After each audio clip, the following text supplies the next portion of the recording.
أعوذ بالله من الشيطان اللعين الرجيم بسم الله الرحمن الرحيم الحمد لله رب العالمين والعاقبة للمتقين الصلاة والسلام على سيدنا ومولانا حبيب إله العالمين بالقاسم المصطفى محمد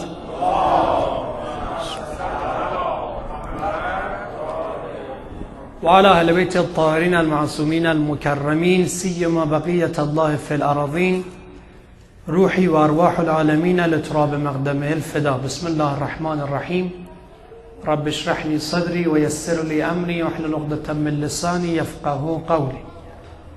قال الله الحكيم في القرآن الكريم أعوذ بالله من الشيطان اللعين الرجيم بسم الله الرحمن الرحيم قل ما أسألكم عليه أجرا وما أنا من المتكلفين. First of all, Assalamu alaikum wa rahmatullah. Last week I promised to continue the topic. It was about Imam Ali alayhi salam description of Prophet's life, and I promised to tell the last part of the description of Imam Ali about the life of the Prophet.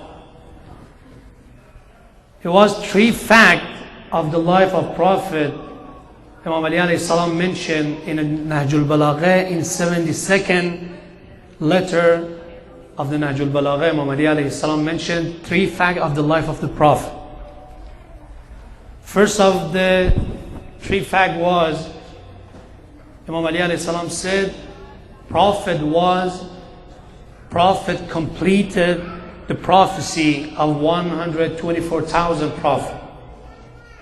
Second, Prophet was a solution for many problems in his time.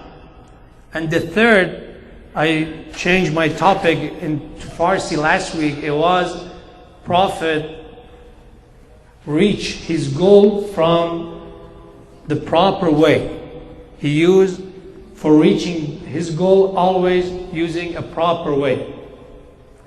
And I give you a lot of examples of the life of Prophet. The point is, this is the message of the Prophet. Always Prophet tried to teach the Muslims. You cannot use any method to reach your goal. To reaching your goal, you have to use a proper way. Prophet, peace be upon him and his family, give us a perfect example of it. The sons of Prophet, passed away due of an illness. After he this, and solar eclipse occurred. And everyone look at each other, oh, okay, look at this big event, what's going on? The sun is mourning because of death of the son of Prophet. And everybody talking about this big event after the death of Prophet. The solar eclipse happened after the death of the son of Prophet. If Prophet just remained the silence, just don't say anything, Prophet continue his silence and say, okay, that's a good benefit for me, just let people talk about it. It will be a more power for me. People think this is because of the death of my son. That will be a good way to invite people to Islam. Just put ourselves instead of his position. Someone, his example said, maybe not a good example, but his example, just compare ourselves. Someone come to us, and we didn't sleep last week, and we were up for a reason, not a good reason. And look at us, okay, Mr. Ali or Mr. Hussein, your eyes very red, you were awake, you were up until morning, I'm pretty sure you were studying until morning. And maybe you waste your time last week or whatever you do, and you just keep thinking and say, yes, yeah, that's me. Always I do this kind of stuff. That's this kind of silence. If someone tells us something is not true and we keep silence, it doesn't have any difference with saying lie. It's the same with lying. Because it has a benefit for us, sometimes we keep silence. But in the time of Prophet, rather than that, it has a lot of benefit and advantage for Prophet to be quiet and remain in silence after the death and after the solar eclipse occurred. Prophet broke the silence and started talking. Is the word of the Prophet.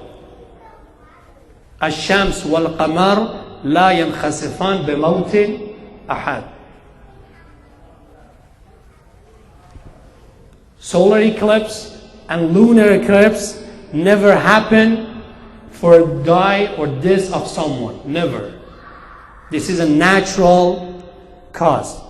It's a natural event. It doesn't have any connection with the death or die of someone. And teach people you can't spread a lot of superstitions. You can't create superstitions by the name of Islam. If you want to invite people to Islam, you have to find a proper way to invite people. In a modern life, I give example last week. Some people say, okay, I want to buy a lottery ticket.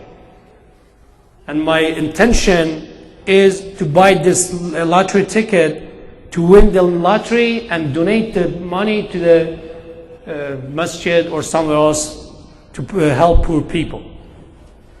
The point is, in Islam, is it permissible? No. Because if you want to reach a goal, you can't use any way, any method. You have to use a proper way.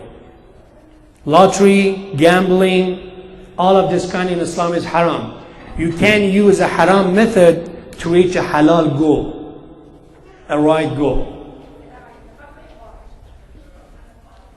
It's the advice of the Prophet for everyone, especially for parents. When they're trying to train their children, use the proper way. If you want to invite them to Quran, to reading Quran, if you want to invite them to be a religious Muslim, use a right way and a proper way. And use the truth and the light of Islam.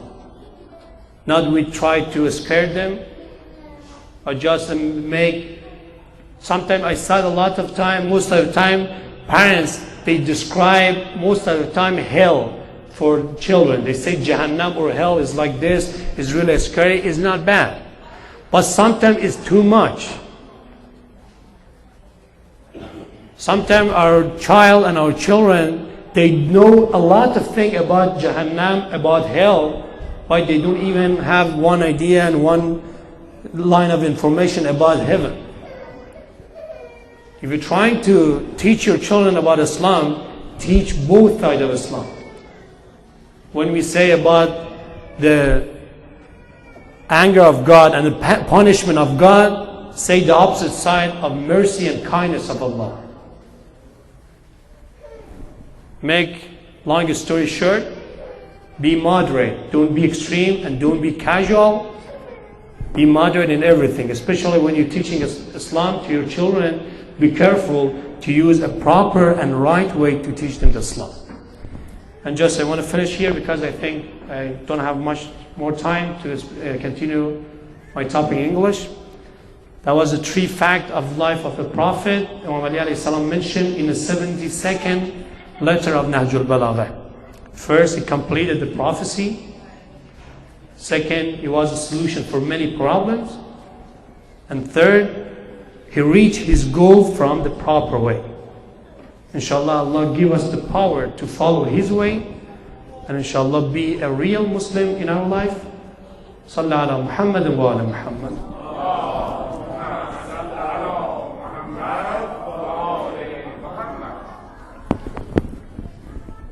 بحثی رو که امشب چند دقیقه رو در خدمت خواهرها و برادران محترم خواهیم بود، چون هنوز هم بازم ایام ولادت آقا رسول الله هست و شخصیتی که ما در شأن او داریم که تمام آفرینش افلاک و خلقت به خاطر او بوده، این هفته رو هم تصمیم گرفتیم که یک ادامه ای از زندگی پیغمبر و یکی از اصولی که در زندگی پیغمبر هست رو ما امشب ذکر بکنیم تا انشاءالله درسی باشه برای ما که وقتی ما ادعا میکنیم پیرو پیغمبر هستیم ادامه دهنده راه پیغمبر هستیم، حداقل بدونیم که پیغمبر چطور زندگی کرد.